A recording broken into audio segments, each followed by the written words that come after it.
Hi guys, Dwayne here from the Runner, here to review the Brooks Glycerin 20 Stealthfit.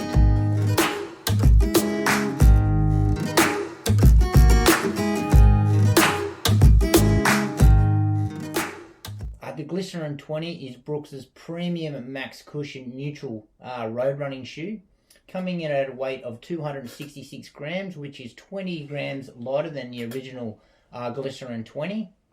That's mainly got to do with just that new upper on the top there. Price itself, so it's pretty hexy, coming in at $270 Australian, or I think in the US it's available for about $160, $150. Okay, so for my score on the weight, I'm giving the weight of this shoe a 7.5 out of 10. Okay, my score on the price point of this shoe, so I'm giving this shoe a 6 out of 10. Sorry, Brooks. So the upper of this shoe is what Brooks are calling its fit knit. So that is the Stealthfit upper. So this knit upper is one piece. So it's a booty design one piece, with the tongue is actually encased in the upper itself. The tongue is really quite flexible, and it flexes out as you go to put your shoe in, and does a great job to lock that foot in. The knit itself is actually quite tight and not very breathable. Mind you, I have been running this in the hotter months, in the cooler months, so I haven't really noticed it so far. It does open up a little bit in the toe box, and it is quite flexible. Moving into the heel counter itself, so the heel counter is actually quite stiff, but inside, this is what I love about this upper, inside the heel here, it's got some nice plush heel padding, and that does a great job to lock that heel in. So the upper, I love the upper on this thing. Big kudos. I haven't tried it out in the hotter months, so it may get a little warm, but at this stage I'm going to give the upper an 8 out of 10.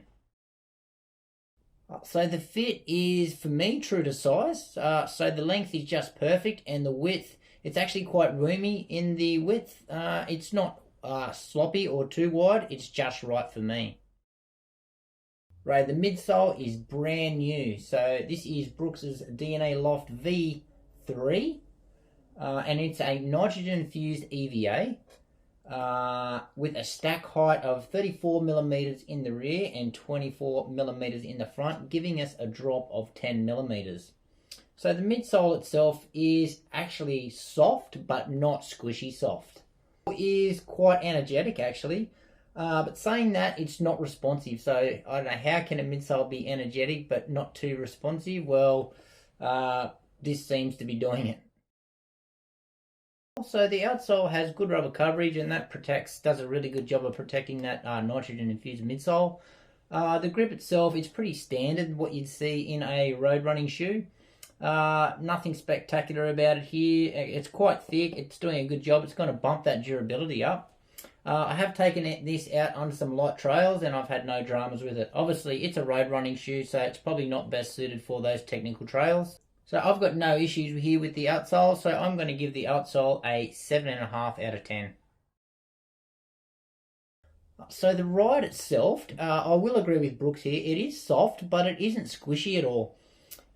It's energetic, but again, as I said before, it's not responsive enough to be used as a fast day shoe. The best thing about this midsole is it is really consistent. So it just delivers a smooth, consistent ride from start to finish, no matter how long the run is. What do I mean by that? That means the midsole isn't going to flatten out. It's not going to get softer. It's not going to get firmer as you actually go on in your run.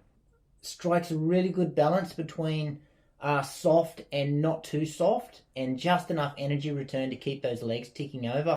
So my overall score for the ride is 8.5 out of 10.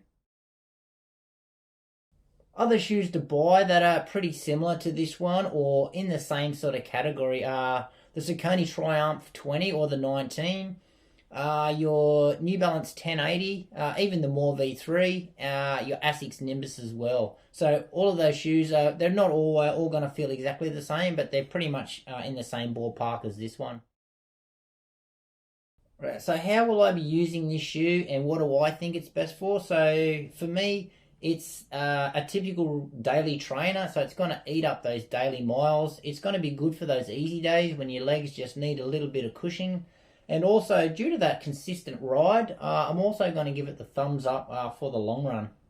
Saying that, I can't give it the thumbs up for any of the speed work, so I don't think it's suitable for tempos, threshold, or your race. It just doesn't feel like it wants to get up and go. It's super happy at them slow speeds. In summary, the Brooks Glycerin 20 Stealthfit is a really good daily trainer if you can cough up the bucks. I absolutely love this upper. However, the breathability has not been put to the test by myself. As I said, I've been running in this in the winter time.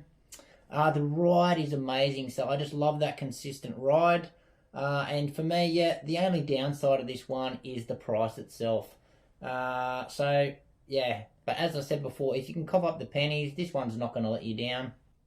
So what do you guys think about the Glycerin 20? Have you guys had the same experience as me in it? And has anyone else tried the Stealthfit version out? Please leave a comment below and let us know what you think.